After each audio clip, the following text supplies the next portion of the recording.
Hello, boys and girls, ladies and gentlemen. This is DeFub21, and again, this is a part of a very eventful day. We have a new video game trailer. This is for Red Dead Redemption 2, which is effectively only announced by Rockstar Games, really starting the beginning, on Sunday.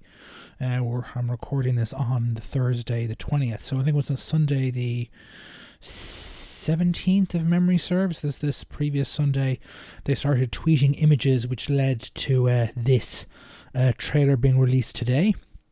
So without any further ado, let's take a look, and then I'll let you know what I think, as always.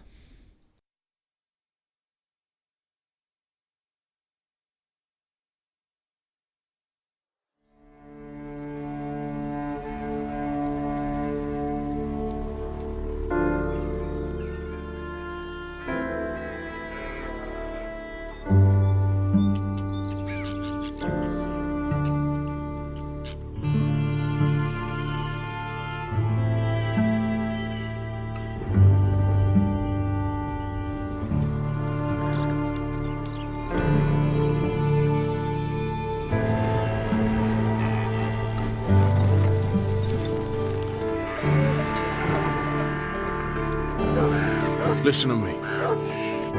When the time comes, you gotta run and don't look back. This is over.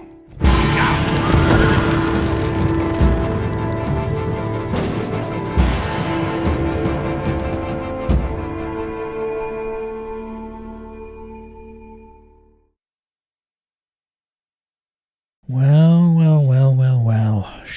A very short trailer, but it's barely a minute and a bit.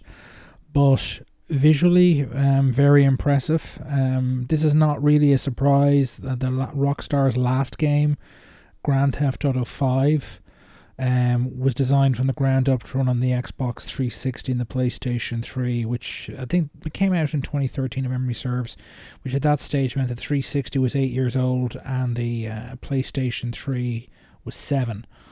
So a game designed, a new Rockstar game designed from the ground up for Xbox One and PS4 was highly likely to be a very substantial step up in terms of visuals, and that clearly appears to be the case. It's a quantum leap over Grand Theft Auto 5. What I would say is, again, as a side note, as I said, and I'm on record as saying previously, better graphics and so on for Rockstar's next game is to be expected, but for me, they really do need to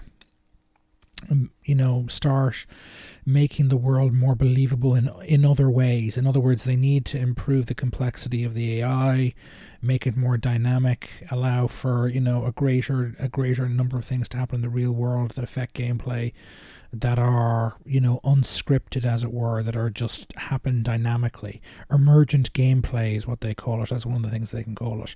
Again, the standard bearer for this so far has been Shadow of Mordor on Xbox One and PlayStation 4 and on PC too, with its Nemesis mode, which allowed for literally NPC characters that varied hugely in their external appearance, their strengths, their weaknesses, that were existed in real time in the game world. You could run into them either by accident or on purpose.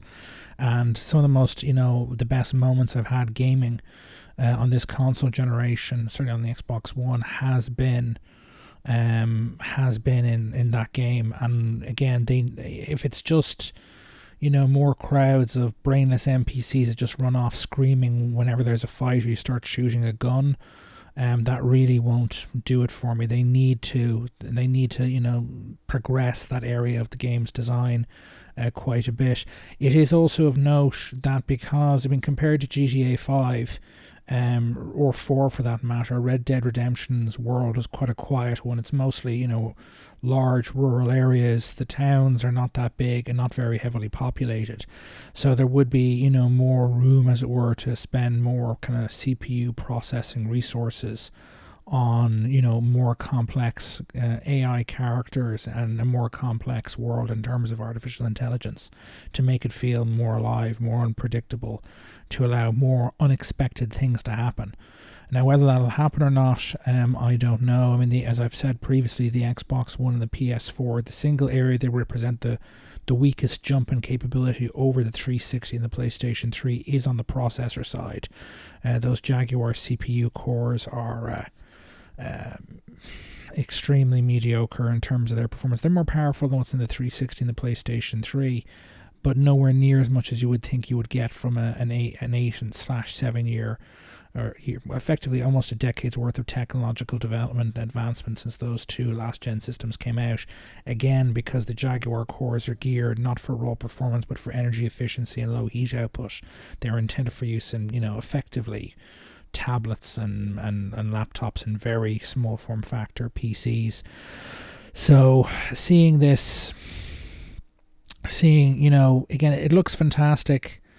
But whether it's just a prettier version of the last game, which quite frankly for me, in terms of, you know, the AI has to be more complex, it has to be more unpredictable, there has to be more kind of unscripted, you know, moments, as it were, of fantastic gameplay that you'll want to tell your friends about, a la like what the Nemesis system brought to Shadow of Mordor.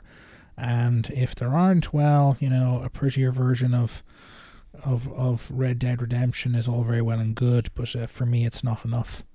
Anyway, let me know what your thoughts are in the trailer, or not in the trailer, in the comments about the trailer, and let me know what you think of this video, whether you like the trailer or not, whether you agree with me or not.